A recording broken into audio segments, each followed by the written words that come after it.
Hello, and welcome to our weekly devotional, 6 Minutes to Center.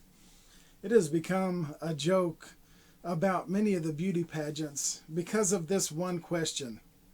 If you could have one wish, what would that wish be? Of course, the contestant's answer always is, or seems to always be, I wish for world peace. And while that's a good answer, and wouldn't that be wonderful for us to truly be able to have one wish and be able to have world peace? I think the problem does not come with that answer, but it comes with the original question. When we're thinking in terms of wishing, wishing doesn't make a difference. Wishing doesn't make an impact. It is doing that makes an impact.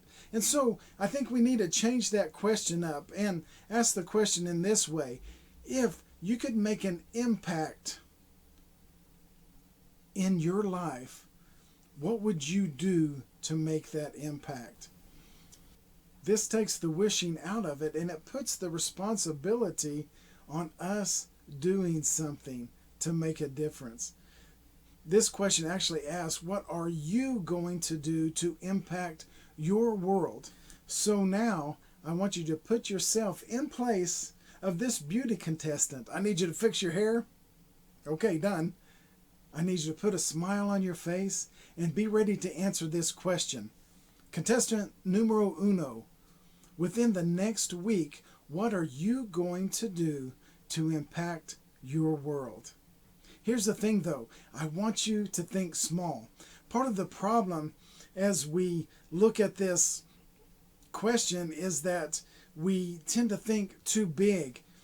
Don't get me wrong, I know there are visionaries out there who have this vision, and they, with hard work and with a lot of effort, they're able to make this vision come true, and they're able to impact a huge number of people.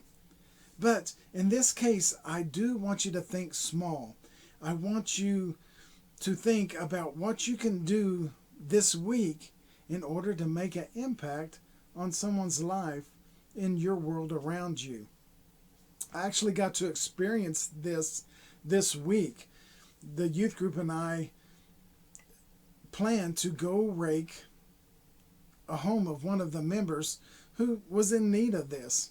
So we met there at the scheduled time. We raked some leaves. We goofed around.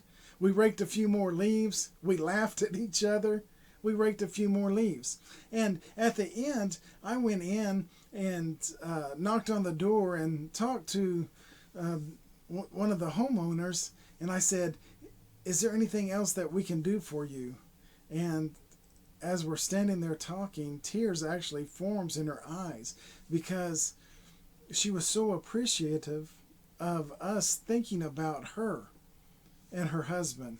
And one thing that I realized was, while this wasn't a big deal to us as the youth group, it was a big deal to her just because we thought of them.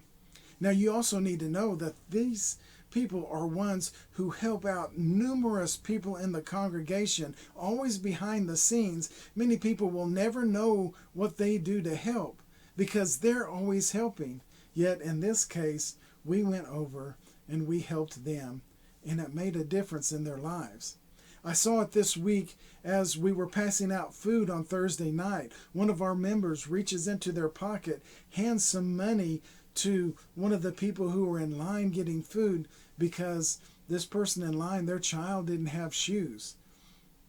Now, this money is not going to be missed for that long out of this person's pocket, but I guarantee you it'll be remembered for much, much longer by the person who is able to go to the store now and buy shoes to put on their child's feet. Like I said, it doesn't have to be something big in order for us to impact our world. Think in those terms. So in this light, I want you to now answer that question I asked to begin with. What are you going to do this week that will impact the world around you?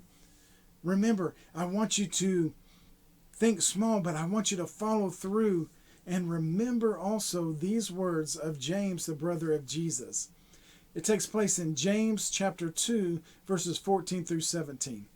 What good is it, my brothers, if someone says he has faith but does not have works? Can that faith save him? If a brother or sister is poorly clothed and lacking in food, and one of you says to them, "Go in peace, be warm and filled," without giving them the things needed for the body, what good is that?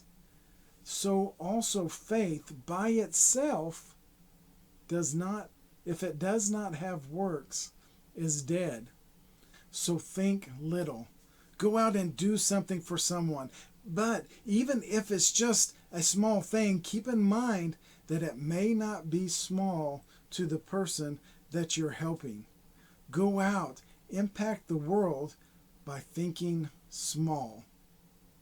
Thank you for taking 6 minutes to center with me today.